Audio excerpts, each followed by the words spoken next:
Hi, everyone. I'm super excited today. This is Dawn Richard from Wake Up to Real Love.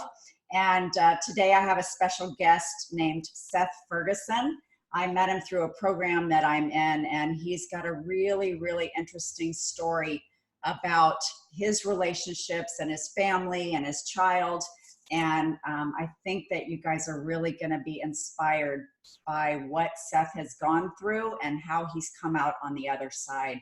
So, hi, Seth. I'm so happy you're with me. Hey, Don. Thanks for having me on your show. You do such a really good job with your podcast. So it's an honor to talk with all your listeners. Thank you. So I know this is a big story, and you were a little bit nervous about telling me your story because you said, I don't know if people really want to hear this stuff. Yeah, you have the exclusive interview with this. On my own podcast, it'll come up from time to time, but just in a real estate context. Yeah. So I've never really exposed the true horror story that this is. And, for your listeners, this, I promise you, this is a worst case scenario. So, but we'll have some laughs about it along the way. Are you feeling a little nervous about this? No, I'm pretty much, my emotions have been stifled through the process. So I'm okay. We'll just roll with the punches. All right. So what do you want to tell me about it? What do you want to talk about, Seth? Okay. Well, I will be an open book, so I will go wherever you want to go. Like I said, it's a worst case scenario. And it involves borderline personality disorder, which I had no idea I had no idea what that was before. Yeah, of course. And so I'm kind of kicking myself because one of the things I learned, like you'd probably know better than me, but it seems like 8 to 10% of the population has some form of it. So I would have assumed I would have heard about it if it was that prevalent. Yeah, no, I mean, I think those terminologies are really only well known in the psychological, counseling relationship field. And it's pretty, that's pretty heavy. That's something, I mean, how did you find out about it? Just tell me the background of how you got to oh my God, what is this? And what am I dealing with? Yeah. Well, how about this? I'll tell you how it ended, and then we'll go back to the start and fill in all the blanks. Okay. So how it ended. So I ended a relationship.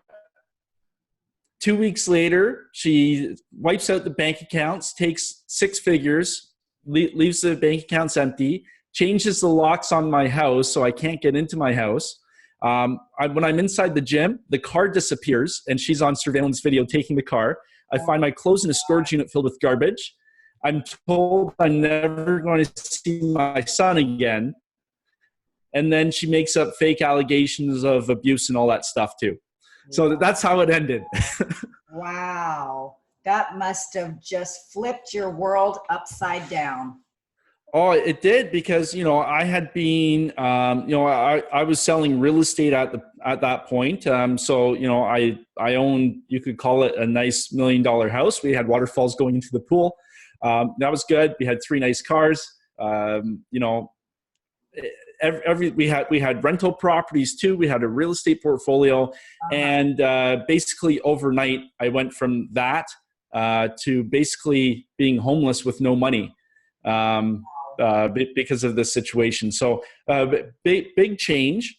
I would hope if somebody's listening right now and if they see the signs that we'll be talking about, I hope they'll kind of consider things to prevent this from happening to them, because I basically I was in way too deep before I realized it. And so tell me about your son. Yeah, he's 2.5 right now. And awesome little guy. He loves monster trucks, dinosaurs, Thomas the Tank Engine. I would say he's going to be the most affected out of all of this. And I would say I do carry a pretty sizable amount of guilt just because, I was able to grow up in a household that was whole. And because of the situation and all that stuff, he won't be able to have that. So it's, I do feel pretty guilty about it.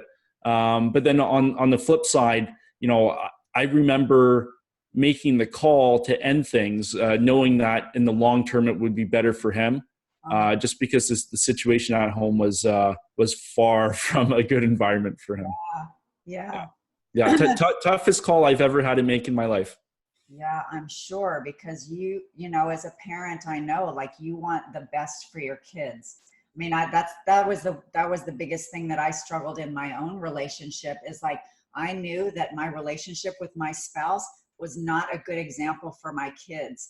And I didn't, I knew that I was affecting them in a negative way. And so that was one thing, like, I always tried to be real open and honest about the issues that, my spouse and I were having, not like the details, but just like, this is not normal, loving, parenting. And so I want you kids to know that no matter what happens between your dad and I, that I love you, and that I will always have an open door and open communication with you, to try to create that sense of safety and trust that I know that you experience, like, when your kids' life is sort of ripped out, like the carpet's ripped out from underneath them. Like, that's scary. Yeah. No, for sure. And I think on the one side, it is kind of fortunate that he is so young. He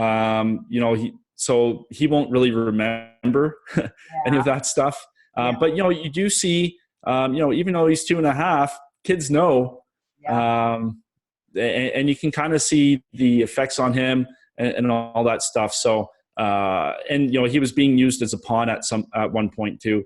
Right. So, just a whole bunch of unfortunate stuff. So how did you, after that, that scene outside the gym, how did you start picking up the pieces? Oh boy. Well, I was kind of faced with two ways to go. I could have just called it quits, which definitely was an option, or it was like, okay, well, you could turn this into the best thing that ever happened to you. Obviously, that decision doesn't happen in the blink of an eye. Right, of course. For me, it happened over, I'd say, probably 3 days. But like when you go from having a life that you feel is decent, like most people would have called me successful, to basically having nothing, and then the most hurtful thing was being told you're never going to see your son again. I took that pretty hard. So I hit the absolute rock bottom I could have hit. And I would say the very, very bottom, like the darkest moment of my life so far, would have been where my son, I didn't know where he was for 3 days. I was supposed to be picking up from school, inquiring about where he was. No response. He wasn't at the house. He wasn't anywhere to be seen. And previous to this, she had told me that she was going to ruin my life and all that stuff. So obviously, with all this other crazy stuff going on, you're like, well, how far will she go? Right.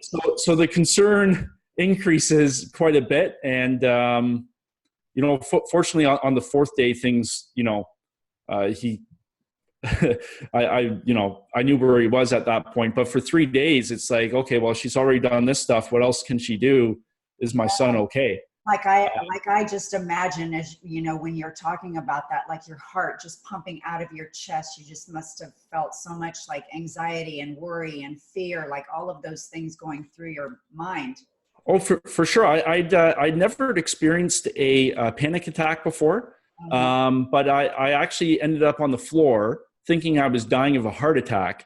Yeah. And that was an interesting experience, let me tell you, because, I'm a healthy guy. I'm very active and stuff like that. But, you get the tingling sensation. You can't move. You end up on the floor. You can't move anywhere. So, I thought I was legitimately dying on the floor. Yeah. and that was interesting too, because, you think you're going to be dead. So that the stuff that comes through your mind, and for me, it was guilt of leaving my son, before I was able to pass on things to him and all that stuff. So yeah, it was a pretty moving experience. Yeah. So, How but did you pick yourself up off the floor? well, it actually took a long time. So it was probably, I'd say probably half an hour to 45 minutes. Oh, wow. So yeah, and then hopped in a car and then I called, so where I live, they have like a medical hotline or whatever. So I was able to, like, my one hand started being able to move. So I called them and they're like, "Oh, what are your symptoms?" They're like, "Oh, we're sending an ambulance for you right now." Yeah. So, but by then I was like, no, like, I'm going to, like, hobble over to the car. So I ended up at the hospital for a while and stuff. And then, so eventually everything was okay. I was all hooked up to everything. But yeah, so that was the moment where I hit the absolute rock bottom in my life. That was the darkest moment ever. And I can still, and so I'll go back to, the fork in the road. You can either let it ruin you or you can make it the best thing that ever happened to you. Yeah. I think that was really a turning point. And I totally see where guys or men going through divorce, I understand now why the suicide rate is so high. I totally get it. But for me, I don't, maybe it's my, I'm a very driven personality type. I decided to take that feeling, and that feeling is with me every day now, but I'm using it as fuel to never be in that situation again. So that was, that was the darkest, I would say, 6 hours of my life ever. What do you think, Seth, makes the difference between you, somebody who says, "I don't want to be here anymore," and someone who says, and I don't even know if it's like a conscious decision, but someone who is motivated to make something good out of this horrible thing versus people who stay stuck? What's the difference for you? Like, what made you motivated? That is a $1 million question. And I'm not, I don't think I'm equipped to answer, but I'll try. Answer from your perspective. I mean, that's what I want to know. I would say it's the willingness to, absorb the shit and just do something. Just because I've seen with, a family member, similar horrible situation, the other path is taken. Yeah. But it's an unwillingness to actually just pick yourself up and deal with the shit. I found taking action is the most important part, because you can sit there all day and feel sorry for yourself. Right. And if I wanted to, I could sit here today and feel sorry for myself because a lot of stuff's happened. With a smile on his face. With a smile on his face. Yeah. Well, you can either laugh about it or cry about it. Yeah. But yeah, it's, for me, taking action was important. So, as soon as my life as I knew it ended, I immediately, within like 3 days, I took major action. I started the podcast that I'm running. I made steps to do the real estate I wanted to do, expanded my network. So, like, basically, I have a brand new life because of that horrible thing that happened. Yeah. And, based on like the borderline relationship, I was not able to go after and chase the dreams to the extent that I wanted to before. So, in one way, I truly think like this is going to be the most defining moment of my life. And, what I've learned from interviewing very successful high performance people on my show is that the people performing at the top level have all hit rock bottom. They've all had that moment where like they were emotionally done, whether it's through divorce, financial crisis, whatever. And almost all of them go back and pinpoint that moment to when that's when they started becoming successful. Because, I was successful before, but not the success I was chasing. Like I was I was, middle class successful. I want to just absolutely, destroy and be in that very top tier. So changes had to be made in my life. They have now been made. And, I think I'm better for it. And also having gone through experiences like that, I think it gives you a chip on your shoulder. You're a lot more assertive. Not that I wasn't assertive before, but you have that, I would call it maybe a simmering fire in your belly that you didn't have before. Yeah. So that's been interesting. You say, I'm not going to take this shit anymore. Yeah. Oh, absolutely. And, and now I'm very laser focused on what I want to accomplish. I'm taking those steps and I'm putting in the work. So, yeah. So what's your relationship like now with your ex-wife? I mean, this is because you're still connected through your kid. Oh yeah. Well, get this. We weren't even married. Okay. You're part. Yeah. Okay. I've learned so much about the legal process. So much. But yeah, so I'm still going after the money she took and trying to get my house back. And it's been over a year. Wow. Yeah. So, it's challenging because with the borderline personality, like you can't negotiate, like there's no negotiation there. And it's a high conflict personality. So, and the perception, and again, you'll probably elaborate way better than me, but how they perceive the world is through a totally different lens than a normal person would. So for instance, I've learned a lot, spoken with lots of mental health people and all that. So the one thing I learned is a borderline. So let's say a normal person, you and I, if you make fun of me, my feelings will get hurt and I'll feel sad. Right. But a borderline, they'll feel sad. And then in their mind, they'll say you made fun of them, even though that never occurred. Yeah. So, and then it's more like their imagination sort of skews their view of reality. Yeah. It's on one side, it's fascinating. On the other side, it's terrifying. Because I lived through that. And you don't recognize those signs right away. And I guess opinions divided among the experts. Some people say they actually truly believe that, in the initial phase, that because a borderline will idealize you. So they'll say, oh, you're the most amazing person ever and all that stuff. And as a guy, that's the stuff you like to hear. I'm a rock star. Oh, for sure. But, would they truly believe that, or just hiding their true nature? I guess the jury's out. But that's how it starts. And then, you start noticing some signs. And for me, I started noticing signs right before she got pregnant with my son. It was really odd. So, we would have these interactions, but then the next day, her recounting of events was totally different than what actually happened. So there would be conversations. She would be saying, oh, well, no, you told me this in a negative way. It's like that never even occurred.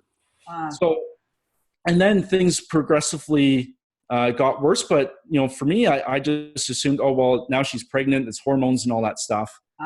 But it just got worse and worse and worse. And I would say towards the end, I'll give you a couple examples just to maybe illustrate the point. So one time we came back after golfing. She asked me later what color of shirt she wore golfing. I don't know. I said, you wore your shirt. You're a guy. You don't you don't pay attention to those details. Yeah, I noticed the short skirt she was wearing. Right. So she got angry and blew up because with borderline, it's almost like you're always walking on sand. It's always shifting, and then there's always all these fires you have to put out. So she blew up angry because I didn't love her because I couldn't remember the color of her shirt. But then it goes a step further. She asked me what color of shirt I put on my son that morning. I couldn't remember. But then it turns into rage against me in case he was abducted. I wouldn't know what color of shirt to tell the police. Wow. Or, or just, if you sit on the couch a certain way, that will provoke a response because that means X. Or, if I'm taking food off the barbecue and the chicken's at 180 degrees instead of 185, that 5-degree difference proves that I don't love her and I'm a horrible person and stuff like that. So like really weird stuff. It's like basically going from idolizing you to demonizing you. Yeah. And it flips just like that. So anyways, we ended up seeing a psychotherapist. But then what happened was that after I think the third or fourth session, the psychotherapist was like, listen, like, we need you to have a full psychiatric evaluation.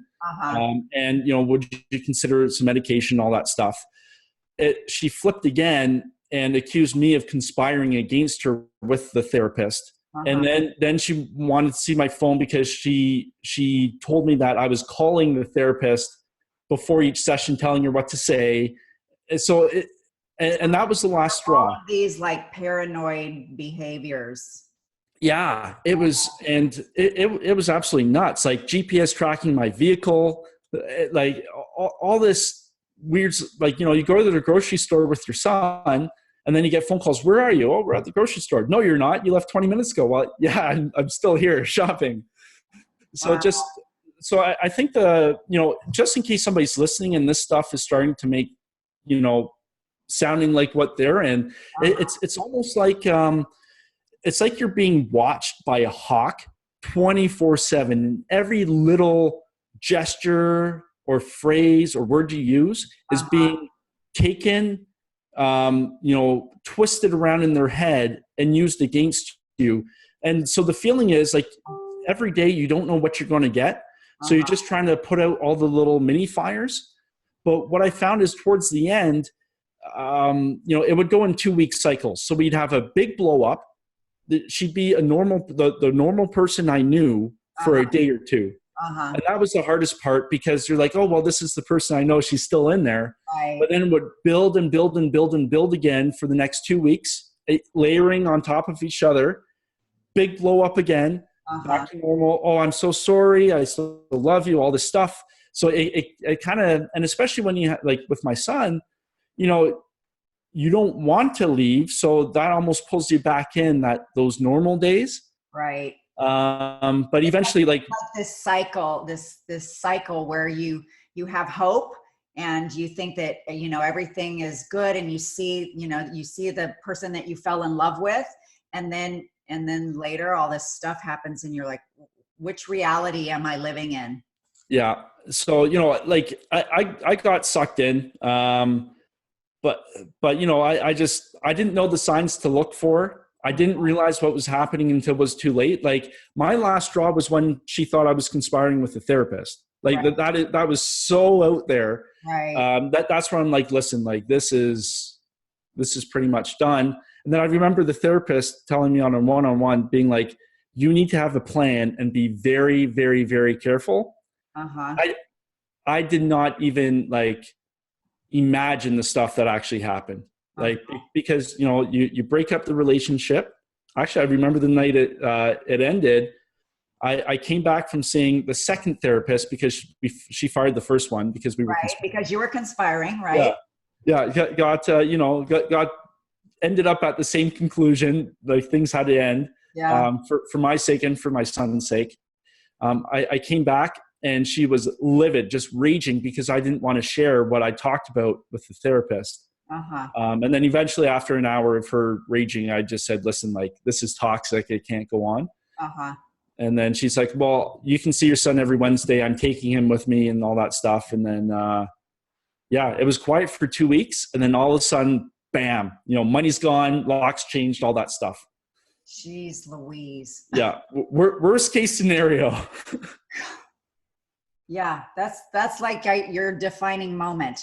Like what in the world what in the world do I need to do to protect my son first off and to protect myself, because this is not the life that you signed up for. I mean, this was not the relationship you signed up for.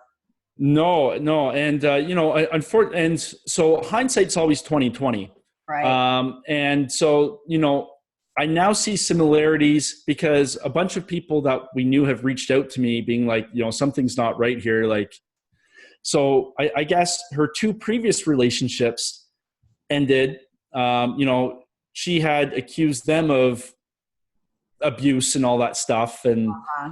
And she had two daughters from a previous relationship as well. Uh-huh. So she had used the one daughter as leverage, took her and kept her. So Uh-huh. like, it's all repeating again and again, but like, you don't see, or you don't know about these things. And Uh-huh. before you know it, you're, You're in you're it. shacked up. Yeah. Yeah. So tell me what's going on with your son right now? Like, how often do you see him? What's his status? What's his Yeah. So a couple of weeks ago, I just got 50-50. Yay! Yeah. Yeah. So that was good. What was not good is, I guess she's on her third lawyer now. Uh-huh. So, and that's pretty common for the high conflict personalities. But I guess they made an offer saying, well, give us $5,000 and then we'll give you your son on an extra Wednesday night. I was like, really? Like, this is pretty much extortion. Wow. So anyways, yeah. But anyways, the 50-50 is there. And I think based on, even though we were never married, we're considered common law, which is the main thing, like Uh-huh. basically the same thing. And, I think that's as best as I can shoot for in the legal environment we find ourselves today. Uh-huh. So I'll just take that and make the best of it. And so what's your relationship like with your son? Oh, awesome. Awesome. Yeah. So we play hard. So, he loves dinosaurs. So we'll chase each other around pretending to be dinosaurs. Uh-huh. Loves monster trucks. Loves like Hot Wheels cars. So we have, Like every good 2-year-old loves. oh yeah, it's great. We went to the zoo a couple weeks ago. Now he saw snakes and now he's obsessed with snakes. Uh-huh. So yeah, no, we have a lot of fun. And, I just, I think looking ahead to the future for me, like I want to be the best father as I can be. Yeah, And, there's a whole lot of uncertainty of in course. the mix just with the situation. And then, there is concern. One of the therapists had concern that, she would turn on him once he gets a little bit older. So, that's, I hope that never ever happens, Seth. oh no, yeah, but that's something in the back of my mind. So, as the years go on, I'll have to keep an eye for that and try and take some action if that does happen. Uh-huh. Yeah. I mean, a parent's first priority is, making sure their kids are safe. And, and the best advice that I can give you as a parent is just be a good enough parent. Yeah. No perfection. We all make mistakes. We all have our shit that we deal with. But as long as you keep the communication open with your kids and you yourself feel safe and secure in yourself so that you can provide that safe container for the kids to be able to go and explore, make mistakes, and it's okay, learn from them, and tell you to F off when they're teenagers, because Yeah. they usually do. And you say, and I love you anyways. You can be Yeah. mad, you can experience all your emotions, but I am your safe place. And so as long as you provide that for him, then you're a great dad. Yeah, no, I'm certainly trying my best. There have been things that, like one night. So like this is, and I'm not sure if you can add anything to this, but, the thing that gets me worked up the most is when, my son's used to send a message to me. Uh-huh. So like for instance, I'll give you an example. So picking up my son at still my house, but I'm locked out. And so I made to wait 15 minutes. He comes outside with poo in his pants. But I don't know. I'm carrying him to the car. I do the sniff test because I smell something. Right. But then the front door opens, laughing at me and yelling if I want a paper towel or a diaper wipe. So it's like, oh, okay, why are you sending our son out of the house with shit in his pants? Now that he has to sit in, Right. just to send me a message. Like that's not fair for him. Right. Yeah. I mean, So a lot of parents use kids as pawns, and that's a really awful, awful thing. It's like, whatever you're dealing with your ex-partner is between you and your ex-partner. Please keep your kid, let your first interest be in what's best for the kids. What would have been best for the kid? Change his diaper. It may take you a few extra minutes, and let him go clean and fresh to see his dad. Oh, so it's like, fortunately, he's 2.5. He won't remember that, but still, like, it's, and that's, I mentioned, having the fear later on if she turns out, like, that's the kind of stuff that I think would, like, that is most present in my mind, just because I'm seeing it happen. Right. And then with the borderline, though, like, it's like all these things happen, it's documented, it's real, it's tangible, but then it's almost like it never occurred. It is so bizarre. It's like you're living in this surreal world. It is so bizarre. Yeah. I can't understand it. That normal people can't understand it. But yeah, it is it's a little disconcerting.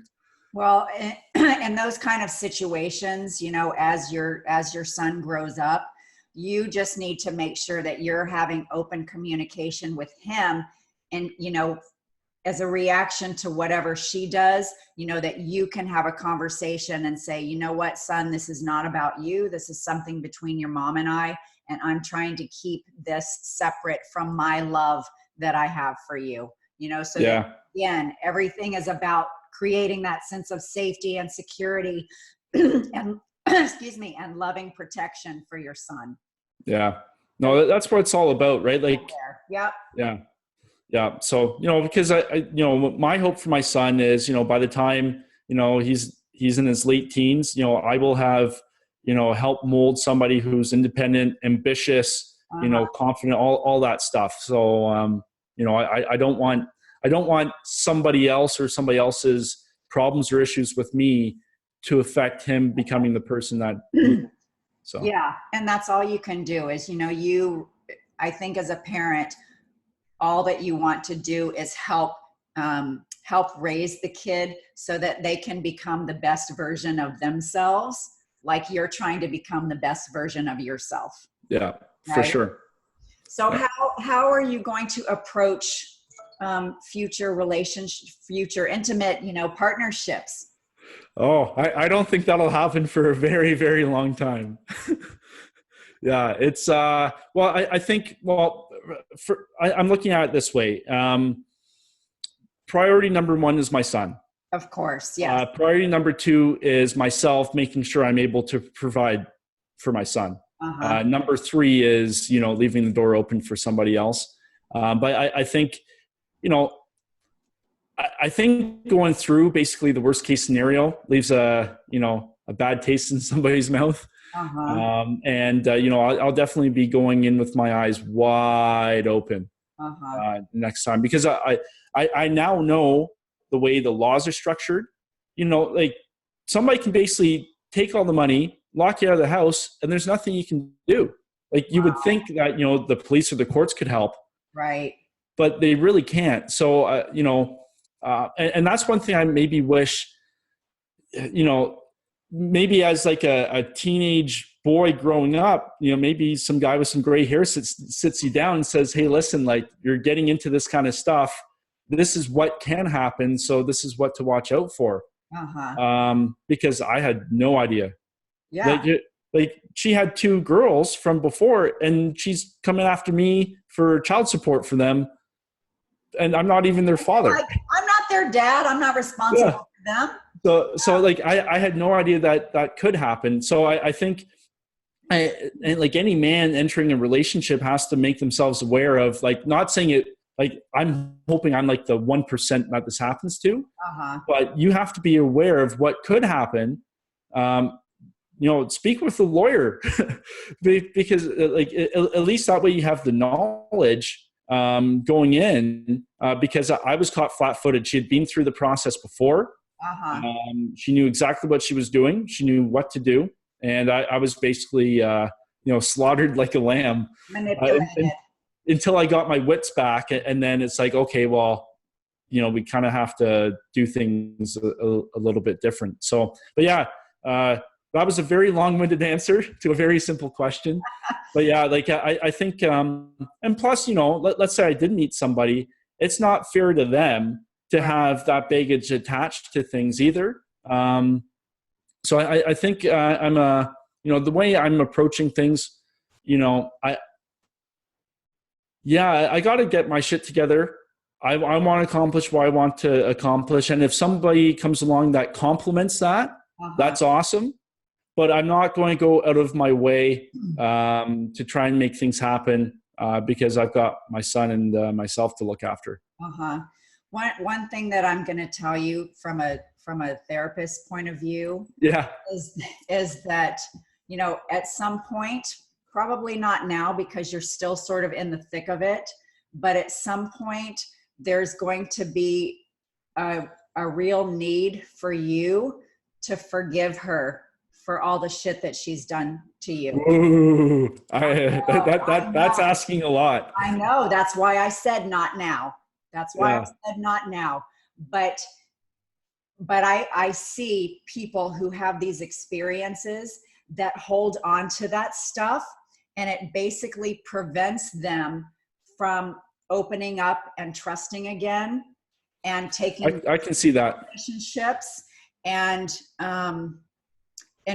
really like creating your own sense of safety and security within yourself so that you can bring an equal partner into your relationship. So I'm just putting that out there just for you to think about, not right now because you're in the middle of it. And I'm sure you're still angry and frustrated and, you have all of these mixed emotions because of your son, right?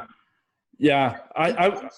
Eventually that forgiveness is the thing that will break you free from her attaching to you. Like you are your own, and this is part of this wake up to real love, forgiving yourself for the guilt that you felt, about your part in like having blinders or not recognizing the signs and all of that stuff, which you should forgive yourself first and foremost anyways, because you were put in a situation that, that you had no idea about. But eventually to forgive her so that you can be at peace with you and your son. Yeah. And, the one thing I am cognizant of is I see a lot of men, they go through a separation and then, pretty soon after they're back into a new one. And that usually does not turn out very well. Without owning their shit. Oh, for sure. And that's certainly one thing I definitely want to avoid. I know my now ex, there's been a couple come in and out like right away. Cause I guess with borderlines, like it's the attachment thing. So they'll automatically try and latch on to somebody else. But I don't want my son to see that. Right. Because I don't think that's a healthy thing for him to see.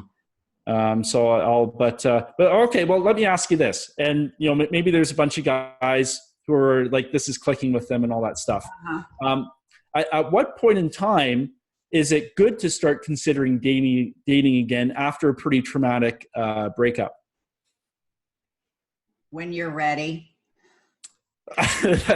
Not, and I say that tongue in cheek, but when you've owned your stuff, when you've owned your shit, when you've forgiven yourself, when you have, I think when you have focused enough time and attention on becoming who you want to be as a partner, like you have to be the partner that you want to have.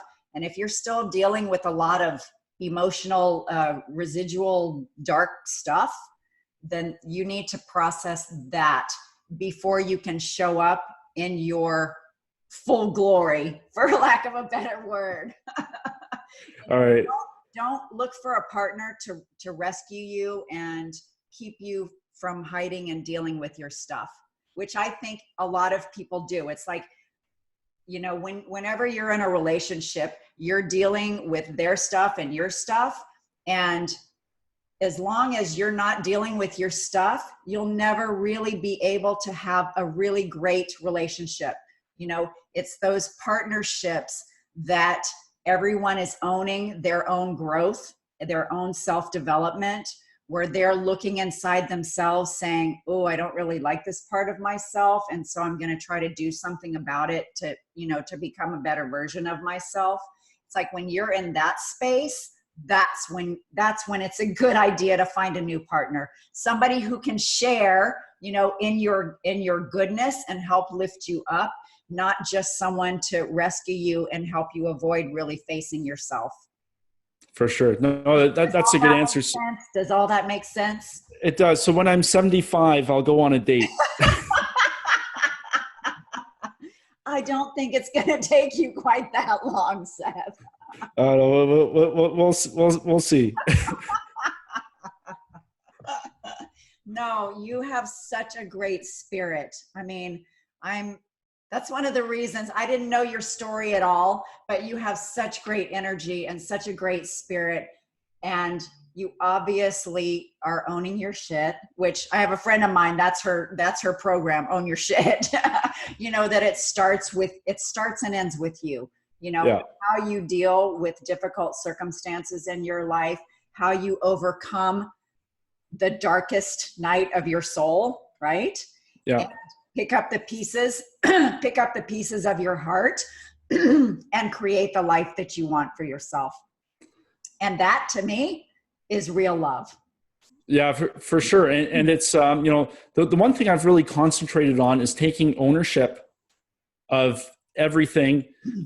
Even though, it wasn't me with the personality disorder, I still have to realize my part in that and my weaknesses so I can, become better with it. And right. I think that's been pretty powerful so far. I was always, taking ownership of stuff, but I've just taken it to the next level. Yeah. I guess, for people who have lived through that borderline personality relationship, like everything that goes wrong is your fault, right? Like that's the message you're told consistently. Right. You're a horrible person, and it wears you down. So you almost have to build yourself back up. Yes, that's what I'm talking about. It's like picking up those pieces because you're in this situation, and I was too in my own marriage. I was like, I'm an awful person. Yeah. The message that I'm getting is that I'm a horrible person and I'm pretty worthless, and I don't really have much value in the relationship. And it's like, wait a second, I thought I was a good person. And so that's what I'm talking about. Before you're ready, is like you have to heal that part of yourself that doesn't believe in yourself. Yeah. You have to look really inside yourself and find your own goodness, find your own spark, find the things that light you up. And it really helps, like surrounding yourself with people that love and accept you anyways, that they can reflect your goodness as a way to turn away from that bad reflection, that you had been getting. Yeah. No, 100%. Yeah. So you are awesome. And some woman eventually is going to be really, really lucky to have you in their life. All right. Well, maybe she's a petite brunette. That seems to be my type. So. Okay, Seth's putting it out there. Oh, that's awesome. Thank you so much for your honesty and your vulnerability. And, I think it really takes a courageous person to tell their truth in that way, because that's one of the things that I wanted to do with this podcast, because I feel like all of these situations that, people find themselves in relationships, they don't want to talk about because they do feel guilty or ashamed or, criticized or whatever. And it's like, I'm hoping that by courageous people like you showing up and saying, you know, this is the shit that I dealt with, and this is how I came to the other side, that you will give somebody inspiration, you know, that you will help somebody who's struggling with the same thing and help them make the change, you know, for them to create the better life, and for them to have that possibility of finding more real love. Yeah, no, 100%. Like if somebody, you know, this is worth it. If somebody listens and says, you know, this is me, I need to do something about it. Yeah. You know, that's because most people on the surface, you know, their partner with BPD is, you know, usually attractive, outgoing, very personable. Nobody would believe them if if the victim comes out and says, hey, this is what's going on at home. Nobody would believe them. So, you know, somebody will believe you. You just have to find a person who recognizes the, you know, what borderline is and all that stuff. So don't hesitate to reach out to a therapist or something like that who can help you through it. And I also think that an important part of that, which you can speak to this a little bit, is that you trust your gut. Like your gut is telling you something is off, something's not quite right. Yeah, it's you know what? I should have listened to my gut more. I did. I was listening to another body part. Which a lot of us do from time to time, yes. Yeah. But yeah, your gut, because even just in conversation, like hindsight's always 20/20. Right. There was always a little, it's a weird feeling, and just so yeah, listen to your gut is a very good tip. Yeah. So, there are a lot of great lessons in this podcast, and I'm excited for everybody to listen because they're going to learn a lot from you, Seth. And I really, really appreciate you coming on. And I'm so thankful. You're very welcome. I had a great time. And if anybody's interested in my podcast, it's called Purchase to Profits. They can go to purchasetoprofits.com or sethferguson.org.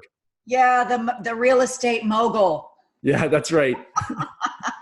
Well, thanks a lot, Seth. I appreciate you coming. And I know someday you're going to find real love. And you have real love inside of you already. And you have real love with your son. And I'm sure there are a lot of family members and friends supporting you. And I'm sure you have an amazing journey ahead of you. Yeah, we'll see. All right. Thanks again. So much. All right. Take care, Seth.